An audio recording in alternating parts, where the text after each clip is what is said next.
This is From the Ground Up, where we talk to entrepreneurs in all different industries and give you the down and dirty about what makes them successful.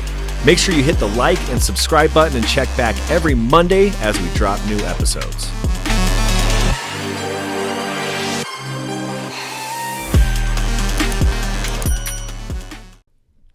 What is up, everybody? Welcome to Ground Up Pod. From the ground up. Okay. From the Ground Up Podcast. We are here today with none other than Jim Loveridge, episode 90. Episode 90, wow. Welcome, my friend. This is going to be a good one. This is going to be a good one, dude. Jim just made me switch sides of where I'm usually sitting, so I'm very uncomfortable right now, but I feel like that's fitting with you because you're a very uncomfortable type person. I'll say something awkward anyway. I'm just a little concerned that it took 90 episodes before you got to me. I'm just saying. True, that is true. You didn't ask. Yeah. You ask and you shall receive. Do they have to ask to be on your show? I see. No, you know, we used to do this show, gosh, it was once a week for the longest time, and it was quite a lot. Yeah. It was quite a lot. So we've kind of moved to like bi-weekly or monthly and just kind of, you know, we're winging it. But goal is to get to 100, but 90, I feel like it's going to be the best episode regardless. And you are one of those people that come in every once in a while and then you like disappear and then you come back in my life and then you disappear a little bit. That is true. That is true. This is true. If I hadn't ran into you, literally, we just haven't seen each other forever. I mean, yeah, and we ran into you back in Thanksgiving. We saw you there. You popped up. You're like, let's do lunch. And I was like, we're never going to hear from him again. That was March. Was it Thanksgiving? No, it was March Madness. Oh, was it March? Oh, well, then Jared. before that, I saw you at the Thanksgiving thing where all my sons was giving out pies. Yes. That's right. And that's when you're like, we're getting together for lunch. And I'm like, the time just goes so quick. It's unbelievable. well, we met 7 years ago, 8. Yeah, at least. I mean, it might even be a little bit farther. Yeah. I don't remember 10, when that 11, show was 12. running. Yeah, but I meant Jim. But you still look beautiful. You guys haven't changed at all, so I give you points for that. You we still pay a look lot of beautiful. money to keep you. But yeah, that's how we met because you were on the American Dream TV show. Yep. And then we just kind of connected at some bullshit happy hour for that thing and just Oh my God. connected on our... It was not my idea of a joyous time. So I wandered over to the back, kind of like when you're in school and you go to the back row where you So don't want anybody to true. look at That's you. so true. And then I heard him open his mouth and I was like, oh, we're friends. Yeah. Who is this man? We are going to be friends for Okay, sure. we might have made a couple criticisms along the way at the back, but it was well deserved. They were good observations. God. I'm just saying. But Jen, I mean, we're happy to have you. You've been in real estate for over 32 years. This is my 33rd, yeah. Yeah. So we're going to get all into that, but it's called, Sarah corrected me, From the Ground Up Podcast. You know, so we just kind of want to get to know you from little baby Jim. And so just kind of tell us, once your beautiful ass was brought into this world, Oh my God. how did you Let's become see. crazy fucking Jim? It's funny. It's a weird history. I was born in Billings, Montana, and my parents got divorced when I was 5, and we ended up moving to Washington State, and then I would come back every summer to go to Montana. Okay. Which was kind of a hard thing as a kid, you know. I was one of those unaccompanied minors that, you know, you see in there, like literally no one's paying attention except the flight attendant. So, yeah. And one time they lost me. That was always good. I'm like, hey, I'm still on the plane. Oh my God, we got to get you on the flight. Yeah. Probably why you became a flight attendant. Yeah, no kidding. Exactly. Which we'll get to for well, sure. And then suddenly, when we moved, that was a whole different world. We went to Olympia.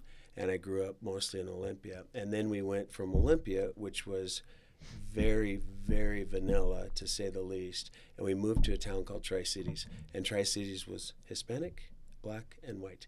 And it was the best thing that ever happened to me because I had no experience with culture. Yeah. Especially Montana's a lot of... No, exactly. And at that time, it was also very, very white. It was very waspy. So in getting exposed to those cultures, and I'm still friends with a lot of people, it enlightened me to something that is a whole different world. And so I think it's helped me through life, you know, to be, my parents were very anti-prejudiced. So Really? my stepdad was a police chief of the town we lived in. My mom ran a domestic violence center for 32 years. No way. She died still doing the job. Yep. Really? Yes. She told me she was going to retire, and it was August 26th. And she said, I'm going to retire. I won't be working in September. And she sadly dropped dead on August 28th. Oh, I Jim. know. Isn't that, I know, what a Debbie Downer. This is why I love. This is why I love you so much. Then I went Fortunately, ahead. she dropped dead. I know, Jesus. So anyway, I got through college in Montana. Went to Billings, Eastern, now they call it Eastern University or something along the line. They changed the name of the school. You got to love that. And then they call me and ask me to give money, and I go, yeah, that's not the school I went to. Yeah. So if you can send me a new college degree, I'm good. And they go, we can't do that. And I go, then I can't do it. And then I can't send money. But I digress. So got out of college and then ended up moving to Hawaii. And Hawaii was amazing. I did not know that. What part? The Big Island? I graduated with an accounting degree and a finance option. I moved to Honolulu. Oh. And I found a job in a shipping company. So I was literally located down in the Aloha Tower, and it's the old tower that they used to have ships come in. And I was working as a head accountant for this company. And then some friends of mine said, "How much do you make?" And I said, "Yeah, I don't know, whatever it was." And she said, "We make more than you do, and we're flight attendants." And they said, "You should try it. You do really well." And I said, "Yeah, I'm sure it'd be a kick." So they had an open call, and you're supposed to stop in. I just happened to find it in my mail, and I go, "No, I'll go do it." So I went on my lunch break, and literally took the lunch break, and now we're running long, and there's 75 people in this room, and they've all spoke. So I finally get up and I go, hey, this was lovely, had a great time, but I'm gonna get fired from my current job, so I gotta go. And she said, no, we want to hire you. They hired 2 people. Out of 75? Out of 75. Why'd they Really? pick you? I think they just saw that asshole side of me. I honestly, to this day, I don't know why they picked me. I swear to God. They were like, "Can you stay and get fitted for your uniform?" And I go, "You got about 10 minutes." Yeah. But I gave 2 weeks notice because I just have never left a job without giving time. Yeah. So then I was flight attendant and got based in Honolulu, and I was flying for 9 years. Yeah. I bet you love that job. I could see you really You know what? I thriving did. at that job. I did. It was the Going to see- funnest yeah. job I've ever had. Honest to God. Was it? I could Yeah. also see you being an asshole. Oh my God, it was terrible. Yeah. It was terrible. I have to ask you, because if anybody knows me, I don't fly well. Yes. You've helped me. Yes, I with believe this I have. Problem. Yes, I did. But I get heavily medicated to Yeah. get on an airplane, and It's so funny. everybody explains that turbulence is normal, and it's just like I don't fucking like it, right? So I know I asked you this, God, like 9-10 years ago when we I met. remember this. But what is you told me, but I just want you to say it again. What was the scariest story you've ever had as a flight attendant? Like a really one where you were like praying. Well, to your point of you being scared, this was kind of an asshole thing, but I would see someone like you and they're gripping, and then I would make sure and look out, and like I was looking out their window, and then I would shake my head and go, "Oh God," and then I'd go walk up front like I was going to go to the cockpit, and they just would freak out. Jim. It was a cheap way to have a little fun. yeah, but I I'm feel just like saying. entertainment. crying, right? Do you know I would She die. literally will Oh, yeah. dig her nails into like my arms. And I go back and I go, "Girl, it's fine. Don't worry about it." Oh my, that's yeah. not cool, man. Like the flight attendants literally gets a little bumpy, and I'll have them come over. Oh my And I'll God. say, "Are we okay? Are we okay? Like, tell me it's gonna be okay." So if you did that, I would You'd kill literally me. have a Yeah. heart attack. Yeah, Like, you'd kill me. You just go down. The worst thing I had, we had one emergency that we didn't expect. And as a flight attendant, you're not supposed to read on the jump seat. You're supposed to be ready for everything. And so I'm sitting on the jump seat. It was like a 727. And the plane landed, and the back wheels touched down first, obviously. And then when the front wheel touched down, the wheel apparently went sideways. So now the plane is shaking profusely. All the masks drop. People are screaming. And all I could think of is I had this People magazine I was reading. I thought, "Oh my God, I'm gonna get caught!" Whoosh! I threw that thing clear up to row 10. I was like, "I'm not getting fired for this." And then finally the plane stopped, and I swear to God, someone asked, "Am I gonna miss my connecting flight?" And I said, "Girl, please. This is the last thing I know about is your connecting flight. We just had a really bad incident where we could have broke the front wheel off, so." we'll handle that later. Yeah. We'll go with that. At least you're on the ground, though. Yeah, and we didn't have to do a slide evac, so that was huge. Yeah. But, you know, it was just so funny. I think back to it and I go, Jesus Christ, my biggest concern was getting caught reading on the jumpsuit. Yeah. I would have, if the masks dropped, game over for me. Well, the happiness ground was or not. we were on the ground, obviously. Doesn't so you're matter. like here. But I literally took a 3-month sick call because of the trauma. And PTSD I feel from it? horrible for that because I was really wrong. From the trauma, and it was one sick call. Because I was like, I just don't want to go back to work. It was summer. So And you were paid. yeah. Jim Loveridge, everybody. So that's my bad story. No, So when I left, I had 1 hour of sick time left. That's it. I'd used it all. Yeah, well, why So not? I overlapped it into being a real estate agent. I got to ask you real quick, side note. What do you think about the guy, just because planes, Yeah. I'm obsessed with. What do you think about the guy who was sucked into the engine? He committed suicide. Jesus Christ. Do we know that? Yeah, that's what they said. Yeah, The one at that DIA? does Yeah. seem to be what they keep saying. I think the biggest concern I had about that obviously would be horrible. And then they did a slide. They blew slide evac, slides. yeah. Yeah, and so now normally you blow slides on all sides, right? So that means they blew slides on that side where that engine got fried. And a friend of mine works for Frontier, and I talked to her because she's a union rep, and she said, "Oh my God, it was horrible. I'm sure. It looked literally, it was horrible. Meat through a grinder. It was horrific, and the people saw it, obviously. Because they had to go down Yeah. on the side of the... Yeah. Well, because they blew all the slides to get off quickly because they knew the engine was on fire. Oh, so it's the like fire, out. the fire. And remember, the plane was landing, it was coming in, it wasn't taking off, so it should have been low on fuel. But it still can have an issue where where it fires up inside the cabin. So for them, it was probably the most traumatic thing in the world to see something like that. It's weird when you think that the biggest problem for me was not so much that he killed himself, which was horrible. And I wish people would go get help more when they're feeling that isolated. And I think right now in our world, people feel more isolated than ever. And we're supposed to be connected. This is supposed to keep us all happy. And I think it's alienated us. It's done the opposite. Yeah. I Oh, it's feel, in terrible. so many And ways, so yeah. for them, he got over a fence. He got into the airport. That's my concern. How did this happen? Yep, you breached security. And if you can breach security like that, what if some bad guy breached security With a bomb or something. This is all I'm saying. Yeah. Yeah. So it was horrible what happened to him. I was much more concerned that someone could get over the fence unseen with no security coming after him. I mean, and it was a horrific thing. God bless him to see. For sure, What but a that's horrific also... thing. But how did you get in? Yeah. And they're saying he climbed over the fence, and I go, how is that even possible? Yeah, is there not video? So he Is was there definitely determined. Yeah. But what a horrific way to die.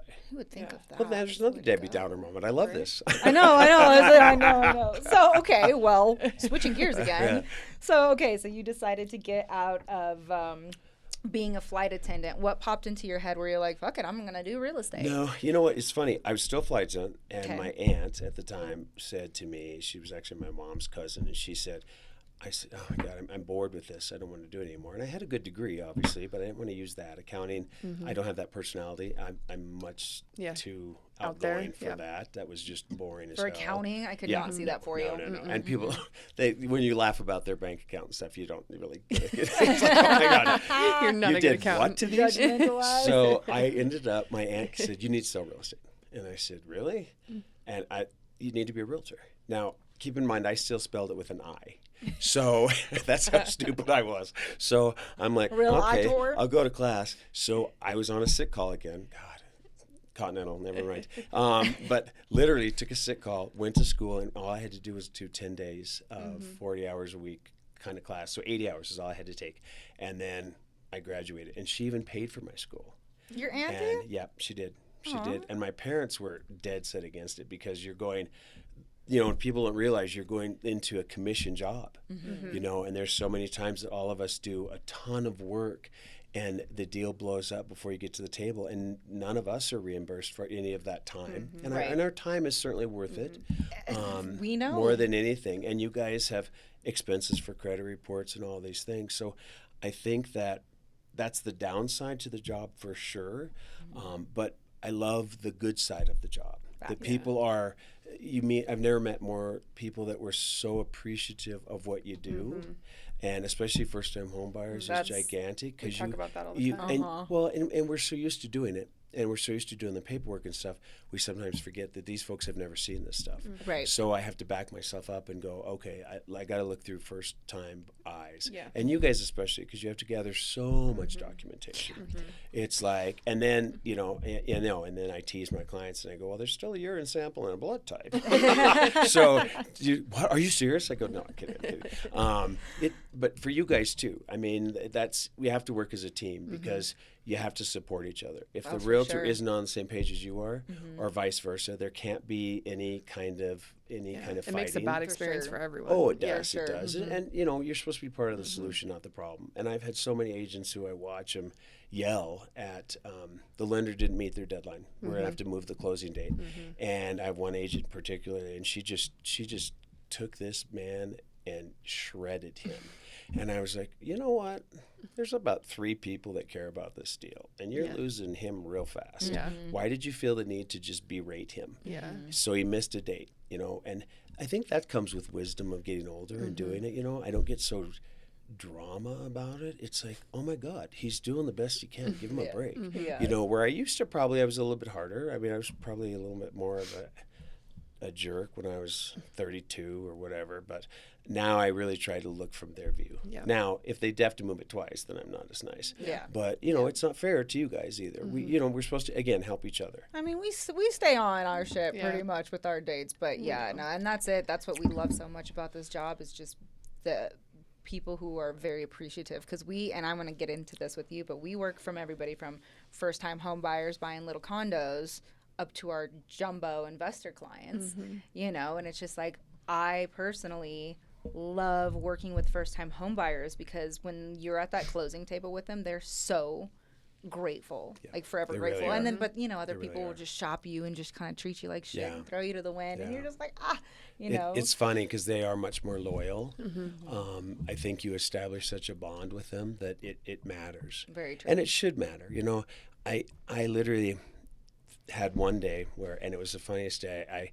And it wasn't just like a year ago. I went and I listed for a friend of mine. I do a lot of referral business, and I'm blessed enough that I've been doing it for so long that that's a lot of my business.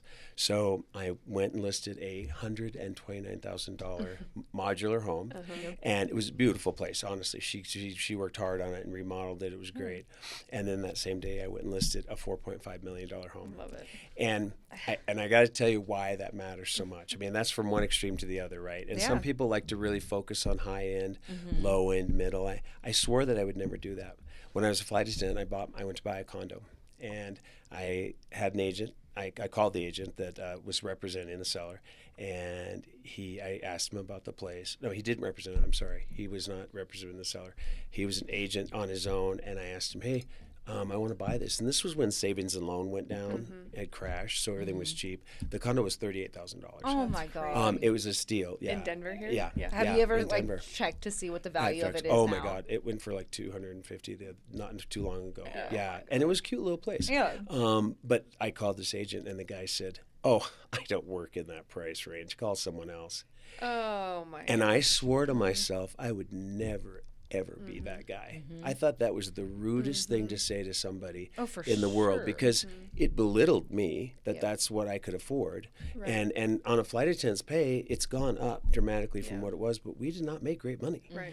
And so for you to say something like that, especially it's like ruin really? your excitement as a first-time home buyer, it takes a lot as a first-time home buyer to be like, okay, I really do want to become a homeowner. Because it's scary. It is, yeah. Well, in the market we're in for the first time ever, it's so much easier. I mean, I remember when you couldn't touch a single family for $550. It was bad. Yeah. And now I'm seeing homes down even $400. I even saw a $350 the other day. Yeah. A single and that's family, huge. Denver, which is kind of a client that we're working. Well, that's the world that sometimes people are in, and you have to respect that. For sure. I don't care where they're coming from. That was something my parents always taught me. Is it didn't matter. I mean, when my parents got divorced, we moved in with my grandparents. They lived in a single wide trailer. Yep. literally. And that's all they had. And then they ended up buying a house, so we had a bigger place. But they had to work for it, right? Yeah. It was a hard call. And for me, I was too stupid to know. I mean, I thought it was great. We'd sleep on the couch, my brother and I and my mom, and then Grandma would come out, and God help you if you went to the bathroom.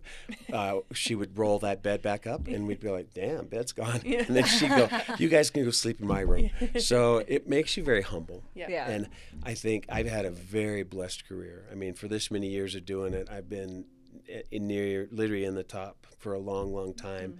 I don't really keep track of that stuff, which I probably should. Sometimes people ask you what your production is, and I go, I got nothing. But my understanding is always that there's a 5-star dime and all these awards. I'm not a real award-driven person, but it's nice that you sit in that cloud, but it never has affected me ego-wise. I actually do love that about you.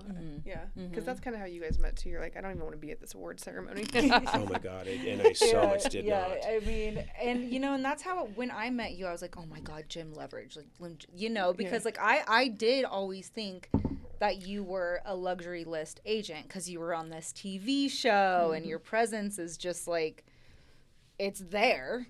But then like you get to know you and you're a super down to earth guy and you just listed a 129 and you work with everybody, and who's to say that, those type, our first time home buyers aren't going to refer you and then upgrade And that's later. what's happened. I think the weirdest thing is that clients have now, their kids are buying stuff. This year I had one of their sons is the same age as my son. One of my sons, and literally he bought his first condo, and his parents said, "No, you got to use me. Now, keep in mind that's a huge generational gap. Yeah. From him to me is a 40-year gap. Yeah. But I love the boy, and he said, "No, I love Jim. He I don't care what age he is. He's got a maturity of like 16 at times." And I'm like, yeah, I did, which is fair. My kids say that to me too. But I think it's so important to have fun in life. Yeah. You got to have fun and find humor in everything, even in the saddest moments.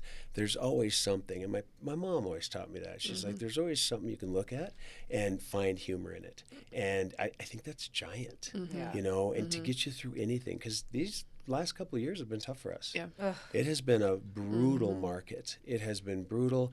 We have like a 50-50 thing of failures, and we are finally on the upswing, but it's never been a better time for buyers. And honest to God, and rents are still going up, which does not make sense in the whole equation. So it's a perfect time. We're in a war and rates go up, which doesn't make sense. Like nobody knows what is going on anymore. They don't. And I think when that ends, I really do think we'll see some dramatic change in that. But I hope we don't go back to where suddenly it's multiple offers. Yeah. Yes, that was also. Are we ever going to be happy? Yeah. Well, I mean, that was fun though. That time was fun because we were so, everyone was so busy. There were a lot of buyers, and it was just like very quick and fast. But it was a lot of work I think there was 4,800 homes on the market, swear to God. Oh my gosh. And you had to dive on it. You had to dive on it. And over asking, appraisal gaps, all of it. What saved me is that I had been in the business so long that I had probably done a deal with the listing agent. Because it really is true that, like, of the business, it seems that the 20% of the business is done by the same agents. Actually the statistic I think is 10%. And so you're dealing with the same people over and over. And I've always been really good to other agents and nice because, again, you don't burn a bridge. No, obviously, Denver's too small. But it's just the right thing to do. You don't be uppity with them. You don't do anything. And I can't tell you how many times I've helped agents that are newer that their dates are horrific on their contract. They have made so many mistakes, and I'm like, Jesus, who let you write this? And so I've sat down and I said, okay, darling, we're going to learn how to do dates, and I'm going to set your auto dating. And I didn't have to do that. She wasn't part of my team or anything, but it was just to give back a little bit because I have not been great at giving back to the realtor community and in a sense of serving on boards and doing all that, but I've always been busy and I haven't had Sometimes time. You just don't want to. Yeah. I mean, going to class even once a year, we have to do that. Yeah, like 4-hour the class. classes. Oh my God, I'd rather take a bullet. Hey, at least Jared Larkin and Andrew Caldwell make it fun. Yeah. Well, that's why I just begged Jared the other day. I go, please throw one more class. We have to take that now by the end of July. Do you? Is he going to? I'm like, yeah. Well, The worst I ever did was I took it December 30th. And the lady kept saying, well, none of these really apply because we're going to be in a new year. And I said, shut up and let's just get through this because I don't want to be here anyway. So finally they must have caught on to all of us late people because they're like, okay, you guys have to take it by the end of July. Which who thought of that? Now it's going to be July 31st instead of December 31st. Oh, yeah. And I haven't set that up. I begged Jared, though. Begged him, please find a class. And he has yet to be able to do it. Because they do the best. I mean, they make it fun. They'll bring booze, and they'll just and Jared do it Larkin in the is best he's truly one of the nicest people I've ever met. He's so social media smart. And which, I don't know, you guys, like this is huge that you guys do this. I'm so proud of you for doing it because it takes a lot of energy. There's a lot behind this that people don't see. But it's also to kind of educate the public and have fun and get to know people's personalities, and see the real side. I think that's my favorite part is just getting to know people. Yeah. It's awesome. And get everybody's perspective, like on the market and on what's going on in Denver and everything. And you say that you don't give back to like the real estate community, but you have a team of 12, 15? I'm 13 now. Okay. Yeah, and we do. They do in my group. A lot of them do a lot of stuff for the community, and I shouldn't say I don't give back to the community. And in the real estate community, as far as realtors, I taught my kids that we worked at the Denver Rescue Mission, and made them come with me and serve people because it was so important. I have 2 children that were adopted when. We adopted them when they were 5 and 9, and they were actually in an orphanage in Greeley. I was going to ask if they were in Colorado. Yeah. I have so many questions. Were they brothers, like blood brothers? They weren't brothers, but Thomas, my oldest son, who was dying at the time, he watched over Caleb, and Caleb was 5, and he kept begging us to get another boy, and can you get me a brother? Can you get me a brother? And I'm like, so you had just one first. We had one first, yeah. And I said, just missed. I said, dude, we're lucky we got you. And then I had to really think because at the time I didn't think I was going to ever have kids. So, and I love Thomas. I with all my heart, I'd take a bullet for him, and I love Caleb too. Yeah. It's the difference for them is. We ended up running into Caleb. So when you adopt, you don't get to see those children until you have agreed to adopt them. Yeah. Wait, so you don't get to know them. What? Well, think of it from the child's view. If the kid gets all excited and he thinks these people are going to adopt him, and then you bail on him, which a lot of people do, how heartbreaking is that? Oh. So to reverse that, I get it. I get why they do that.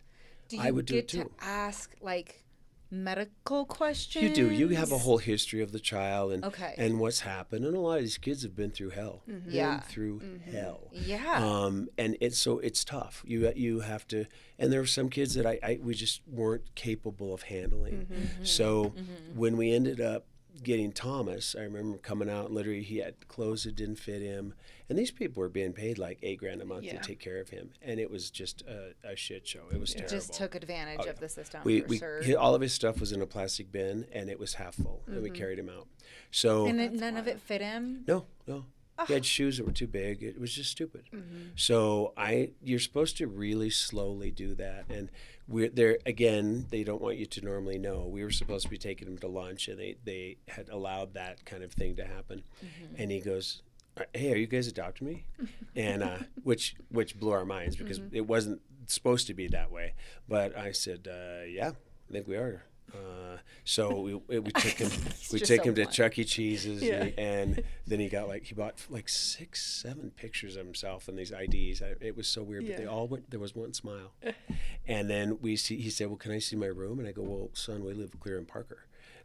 It's a long way away." Did you start calling him son right away? Yeah. He's just You know what? I could tell he just needed to be loved, and he needed someone consistent to love him. To cry. Yeah, well, it's funny because my husband loves him. He's a great giver maternally in that way, and I'm more the other way when it comes to taking care of him. But you always need a good parent like that. Well, you have to find you do. Soft, You always have to you find have kind the stern, of there's a happy medium. But my mom always raised us with humor, so I try to. Sometimes you have to laugh about stuff, even though you're like, oh my God, I'd like to. I remember one time we were driving to school, and they were just driving me nuts. And I'm like, Jesus, this is going to be a long day. And I said, seriously, you guys, I am ready to crash this car into that post if you guys don't shut up and quit yelling at each other. Yep. And you will both be killed because it's on the passenger side. And they said, how do you think that'll work? And I go, because I'm going to do it on the passenger side. Yeah. Hello. So here great. I got them to stop what they were doing Yeah. because we giggled and then took them to school and we had a great day. Yeah. But it's that thing where, the last thing I'd say to them, because I always dropped them off, was, hey, I love you. Don't shame me today in front of the school. Have a great day. Oh my God. I love that because you're a very sarcastic person in general, my and gosh. so am Yeah. I. And I am especially with my kids. And sometimes my boyfriend will look at me. He's like, "Why did you just say that?" And I'm like, "It's just speak the truth in my sarcastic way." And it's funny that, even though biologically they're not my kids, they have picked up so many of mannerisms. my God, and so many things that they say back to me, which really does haunt you. You've always been raised with that thing like you're gonna have a child just like you one day, and you'll realize it. And it's amazing because you do say the stuff that your mom said to you. Yeah. It's like, oh my God, I can't believe that came out of my Oh mouth. God, I'm turning into my mom. Oh yeah. Yeah. Oh no, it's true. We all do. Ah. We all do. We turn to our parents. Yes. The famous, well, why do I have to do that? Yeah. Well, just because. What an Yeah. answer is that? Just because. Yep. They were looking for a fact. Yeah. And I got nothing. How was the adoption process, and then how were you able to go back and get Caleb? The adoption process was not bad at all. It No? really wasn't. They do come and check on you. That's why I'm kind of surprised when there's abuse and stuff, because they were at our house like, oh my God, like 4 or 5 times a month. Really? Checking Wow. on Thomas. So you have 6 months where you have them, and then after that 6 months you can adopt them. And Okay. you could also change your mind, but they obviously, it's very upsetting, and they get very upset with you, and they will cut you off from ever adopting again. Yeah. So because you just broke a heart, Yeah. and some of these kids, that was their last shot. Yeah. So Caleb, we were actually in a museum, and it was probably the 4th month of having Thomas. And again, they live in Greeley, and we were at the museum in Denver, Denver Science Museum. And I raced there because he wanted to see a T-Rex IMAX movie. And we get there, we watch the movie, we come out, and then I hear this thing, Tomas, because he had gone by that. That was his original name. And suddenly we're looking in the museum exhibit, I'll never forget it, and I'm looking down at something, and this little kid comes up to me, and he goes, pick me up. And I go, what? Because his unfortunately his speaking was not great. He just didn't know how to verbalize well at all. So pick me up. And I'm like, okay. And Thomas said, that's Caleb. And I go, oh my God, are you kidding me? What are the odds, seriously, that he would? They brought like 15 kids with them. Yeah. The fact that he would walk over to me and want me to pick him up, and that was pretty much it for me. It sunk me. So I literally called Sean and said, come down. He's here. He goes, what? You're kidding. I go, no. And Thomas again, I want a brother. So long story short, we ended up getting Caleb also. So suddenly we had 2 sons and 2 children to raise. Within like 4 months of each other, 4 or 5 months. Yeah. So boy. it was an instant family kind of thing. Yeah. But honestly, and you look back, it's probably the best thing I ever did. I don't ever regret it. I love my boys, and I would take a bullet for them in a minute. And they're good kids, they never hang up without saying I love you. They just give you a lot of heart and soul. Oh, that's Good, productive members of society. Oh yeah, they're nice people, Yeah. and that was so important for me that they were nice people. And so I think we've done good. They're sarcastic. I was just gonna say, I love how they have Yeah. your mannerisms. Yeah. Like, But- looks don't matter. but It's they're like, would you raise them to be? They're And who kind. would They don't you- ever yeah. hurt anybody, but they're quick-witted. The only one they hurt is me. They'll fire a line at me, and I'll be like, "You did not just use that. I can't believe you thought of that."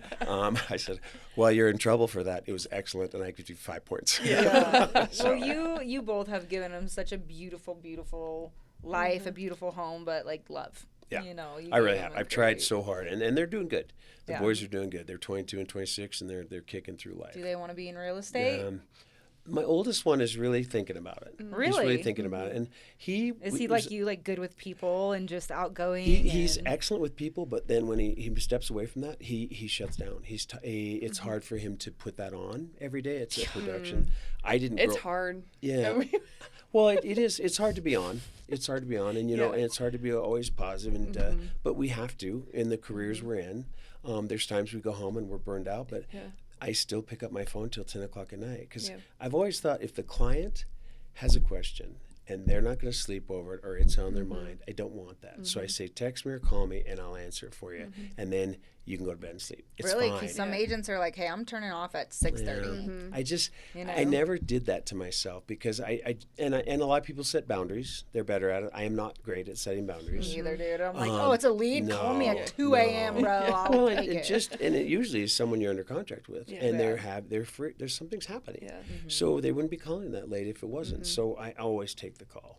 I mean, it's a rare moment when I don't. And are you just saying? Oh, go ahead. We do the same thing because sometimes we'll work and run numbers at 6:30 p.m., 8 p.m. Like, Oh, yeah. I'm like, if I'm home, like I'm here to answer I was on a questions. boat this weekend, and people needed numbers ran, and she was golfing, and I was like, well, shit.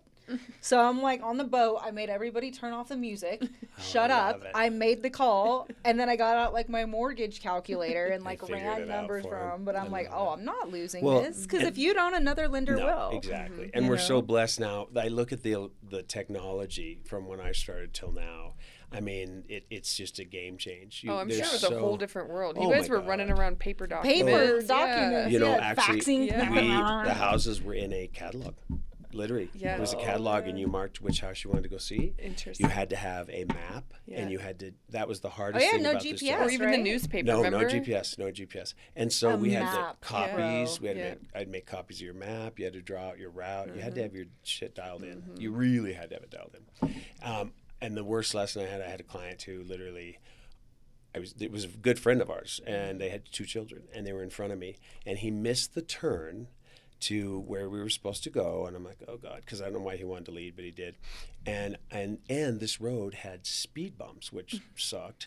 I'm like, this is a giant road. Why is there speed bumps? But I looked down at the map for a minute. I looked back up, and they had stopped to go over the speed bump. They had slowed way down almost to a stop to crawl over that speed bump, and I was going to smash right at the back of them.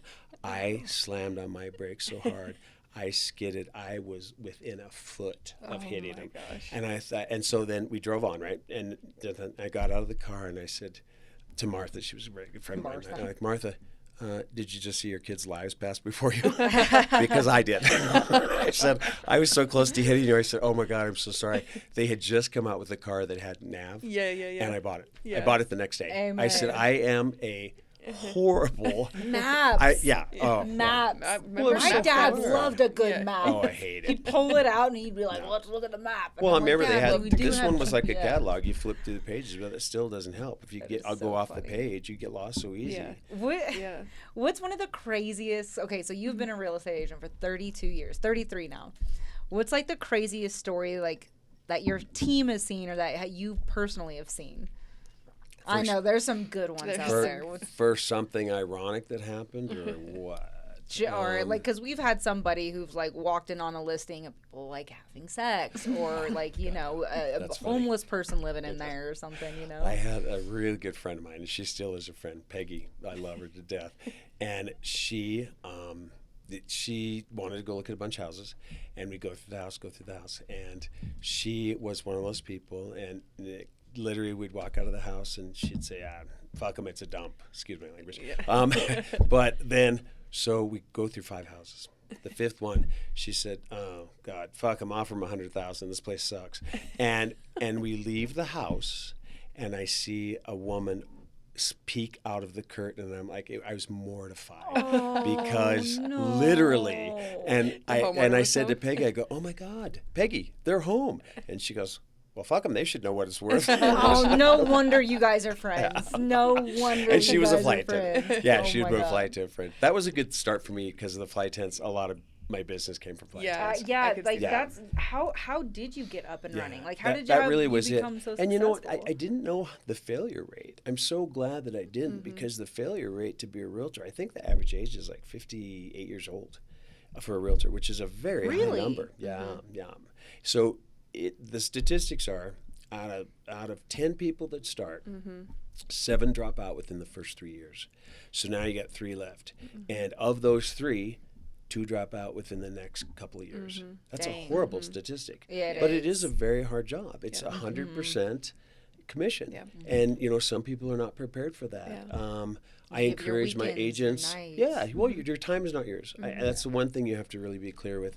You have to carve out time when you can for your life, and that's okay. But I know that I'm a 24/7 guy. It's the career I picked. But I also have been able to afford a great life, have lovely vacations, and that stuff. So you just kind of weigh it. I used to get angry, like, oh my God, I didn't get a full day off.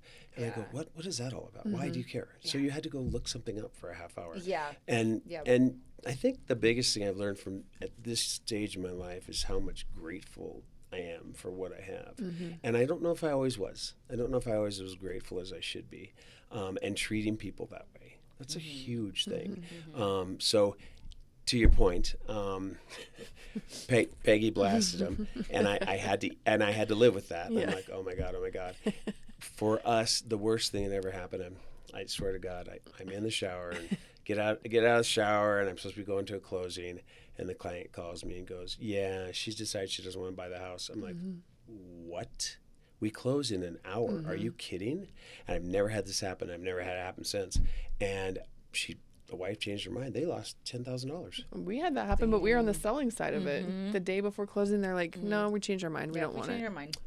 That was don't on you our love flip. that? Yeah, no, It was on awful. our fix and flip. Yeah, Yeah. it was awful. The day before, and our earnest money was only $1,000. And the seller changed their mind? Or you We guys were the buying seller, it? the buyer. Oh, Yeah, the buyer changed buyer their changed mind. their Yeah. Because Yeah. he didn't. I mean, he was qualified, but he didn't get the raise he wanted at work. So he's like, "Oh no, I'm scared. I'm He gonna backed back out." Oh my God. It was awful. And then it Yeah. took like another 6 months to get it back under Yeah, contract. everybody thinks flipping is awful. really, really easy, It's and awful. it isn't. It can literally take so much time, and where they usually lose it, and I do a lot of investors, they don't bake in that time Yeah. because you can't count on it. So you have to price aggressively when you flip it to make sure you make a profit. Oh yeah, we lost our ass on that one. Yeah, well, Like all and, the other and ones. it's the truth. You know, it sucks. But I had a seller actually say they tried to back out of the deal. Oh, yeah. Now we have a specific performance, which means they have to perform, and you could sue them. But you know how much it costs to sue? You have to give an attorney like $30,000 to hire them. Yeah. These people are first-time homebuyers. They don't have $30,000. This guy wouldn't let us in to do inspection, nothing. He just changed his mind. And I finally had to say, look, it's not worth it. Yeah. We just need to find another house. So while it's rare that it happens, if something happens like that, they have to lawyer up. I know one way it happened, it took a year before they were able. The woman still had to sell her house. The judge made her perform, made her pay a bunch of money for everything, but she had to sell her house. Who's going to wait for a year to settle, and all that just tension and stress of that? It just isn't worth it. Right.